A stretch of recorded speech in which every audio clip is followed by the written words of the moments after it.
For their concert in Toronto. Jonathan and Jordan Knight join us now from Toronto's CNE Stadium. Now, you two are just about to step out in front of 60,000 screaming fans, and I guess 59,000 of them are young girls.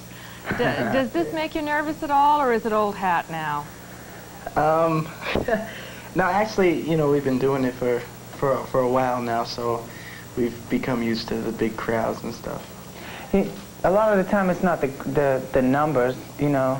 It all depends on how the day's going and stuff. If it's raining out or something, you can sometimes get nervous about slipping, or if it's lightning out, you never know what's gonna happen. But well, I mean, you could step in front of like 60,000 people and not be shy, and then if you see like one pretty girl walk into the front aisle, then you start feeling nervous. It's kind of weird sometimes. You guys can't be nervous with girls. I mean, come on, you've got to be the coolest customers in town.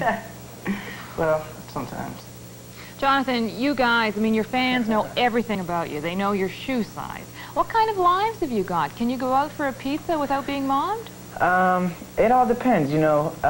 Last night I went to the movies all by myself with a couple of my friends, and I actually asked him if he wanted to go, but I'm glad he didn't now, because nobody, you know, recognized me when I was there. But I think it all depends what kind of crowd you're going out into. And I think, you know, he's more recognizable than I am.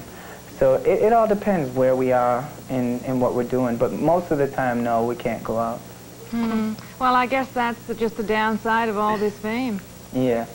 Now, Jordan, I want to ask you about the group's beginnings, because some people know the story of Maurice Starr, who's the man who was more or less advertising for a group. And you guys won the audition in a way, the five of you. How did this happen to you? I mean, had you wanted to be singers? Because you were just really young kids on the streets in Boston, weren't you? I mean, you weren't actively looking for a career. Yeah, we were just young kids on the streets. Basically, what Maurice was looking for was just young kids who were, you know, creative, artistic, and it didn't matter, you know, what kind of art you were in. You could be doing graffiti or whatever, just something that was artistic, and you know, you had a drive to do something rather than just hang in the street. And I was a break dancer, so you know, I could always dance and move, and he liked that. You know, he's seen that I was, you know, I liked arty things and stuff like that. So, you know. And also, I could sing from the choir, so... Yeah, I want to hear about the choir, but first, I guess we should acknowledge that you two have a Canadian connection. Your parents are Canadian, and your two older sisters were born. Yeah, actually, me and Jordan and two of our other brothers, we're the only Americans in our family. Everybody else is out here, and all our cousins are here tonight, so it's nice. And you started off singing in the church choir. Yep. And that's where you got your love of music, then? Mm-hmm.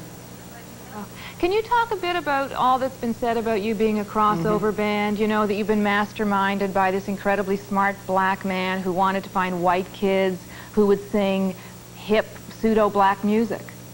You know, Maurice was probably thinking that, you know, it would be a big hit if 5 white kids sang black music, but a lot of people think that, you know, he taught us how to dance black, and, you know. And did he?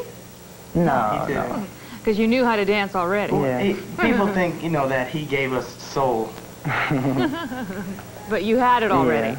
Yeah.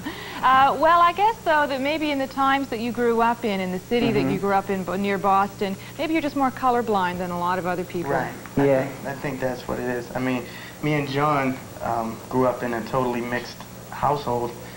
We had foster kids ever since we were little. My brother Chris, who was black, cousins are black, and my brother's been with my family longer than I have, so, you know, Chris. So we did grow up colorblind, and it really stuns us to, you know, when people come off with these funny remarks, you know, saying how you guys are just white kids who were manipulated by a black guy, you know, stuff like this. Now, speaking of your fans, you've got phone lines that are always ringing off the hook. How do you handle this onslaught of mail and phone calls and all this attention? Well, you know, it can get annoying at sometimes when your mailbox at home is full of all fan letters and you don't know which is a letter from your grandmother or which is a bill, and you don't pay your bill. You don't get a letter from your grandma. And, you know, but I think you just have to put that all aside and understand that you know, this won't last forever, and the people that are sending you all these letters are the people, they're the reason why we're here today, you know, and you have to be thankful for that. Yeah. Now, you say it won't last forever, and I'm sure you've heard the comparisons, of course, with these other, you know, teen idols. Bay City Rollers is one that everybody brings up all the time. The Monkees, they were a kind of prefab group. And here you are, barely 20. You must think sometimes chances are it's not going to last all that long. Yeah. And, you know, we know that it might not, but then at the same time it may. So right now we just take it day by day, and, you know, we're having a lot of fun with it. And if it ends tomorrow, then we still had the satisfaction of coming this far. Okay, we know that your fans know every single thing about you, but could you tell us maybe one thing that we don't know, and we'll pass it on to Canada for you here? Jordan has new braces. I didn't shave in about 3 days. Me neither. Okay, well, I guess you heard it here first. We'll have to live with that. Okay. Thanks for joining All us. right, thanks a lot. Bye-bye.